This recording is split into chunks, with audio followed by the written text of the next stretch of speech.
Perkenalkan, nama saya Monica Stefani Ragalai dengan NIM 2121106, Prodi Teknik Informatika. Pada video kali ini, saya akan menjelaskan tentang karakteristik sosial ekonomi lokal untuk memenuhi tugas Kapita Selekta Sumba kelas B. Sebelum masuk ke karakteristik, saya akan menjelaskan apa itu aspek sosial ekonomi. Aspek sosial adalah komunitas atau masyarakat, seperti tradisi dan norma.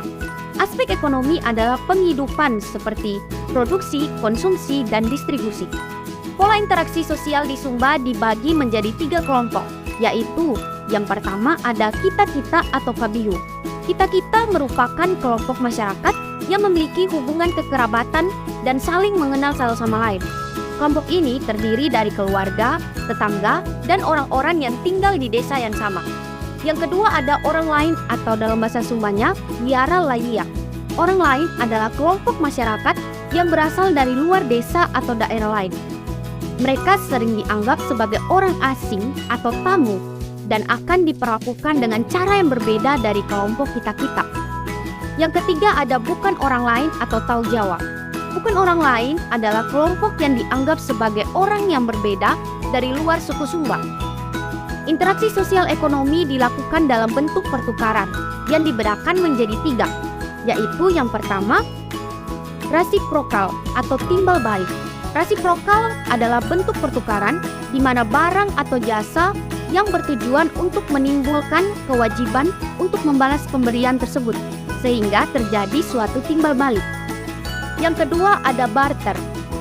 Barter adalah cara pertukaran barang atau jasa tanpa menggunakan uang dan tidak bertujuan untuk menciptakan kewajiban timbal balik. Yang ketiga ada menjual.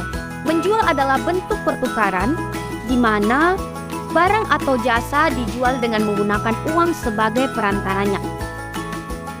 Dalam ekonomi ummah, ketiga cara pertukaran itu dilakukan secara bersamaan. Ekonomi ummah dapat dianggap sebagai ekonomi bercirikan memberi pemberian dan merupakan suatu sistem yang mencakup saling berutang yang berlaku secara umum. Beberapa cara yang dapat dilakukan untuk melakukan diversifikasi penghidupan di Sumba antara lain pertanian pangan seperti jagung, padi, umbi-umbian, dan kacang-kacangan. Ternak besar ada kuda, kerbau, dan sapi. Di ternak kecil ada babi, ayam, dan kambing. Tanaman jangka panjang juga memiliki contohnya kelapa, jambu mente, pinang, asam, kemiri, dan kopi. Nelayan atau subsisten. Dan ada non-pertanian seperti tenun dan kerajinan.